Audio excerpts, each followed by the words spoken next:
সাতক্ষীরায় 3 দিনের টানা বৃষ্টিতে তলিয়েছে কয়েকটি উপজেলার বিভিন্ন মাছের ঘের ও ফসলের ক্ষেত। বৃষ্টি অব্যাহত থাকায় বাড়ছে কৃষি ক্ষতির পরিমাণ। এ নিয়ে বিস্তারিত জানিয়েছেন হাসান রাজীব। নিম্নচাপের ফলে সাতক্ষীরায় গত শনিবার থেকে বৃষ্টিপাত শুরু হয়েছে। মূলত শনিবার সকাল থেকেই ভারী বৃষ্টিপাত শুরু হয়। এখন পর্যন্ত বৃষ্টিপাত অব্যাহত রয়েছে এবং এই বৃষ্টিপাতের ফলে সাতক্ষীরা পৌর এলাকা সহ আশপাশের 3টি ইউনিয়নের অন্তত 40টি গ্রাম কিন্তু পানিতে প্লাবিত হয়েছে, এমনটি আমরা জানতে পেরেছি। ভারী বৃষ্টিপাতের ফলে এই যে এলাকাগুলো রয়েছে, এই এলাকার বিভিন্ন মাছের ঘের রয়েছে, সেই মাছের ঘেরগুলো কিন্তু প্লাবিত হয়েছে। মাছের ঘেরগুলো কিন্তু ভেসে গেছে, লাখ লাখ টাকার মাছ পানিতে ভেসে গেছে, এমনটি বলছেন ব্যবসায়ীরা।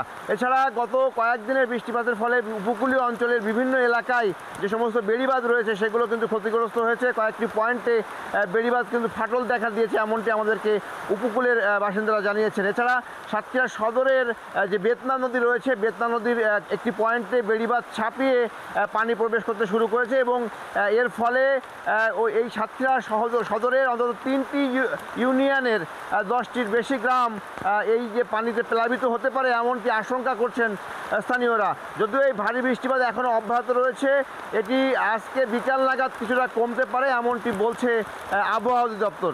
তো সব মিলিয়ে আমার কাছে এই ছিল সাতক্ষীরার উপকূলীয় এলাকা থেকে বৃষ্টিপাতের সবশেষ তথ্য।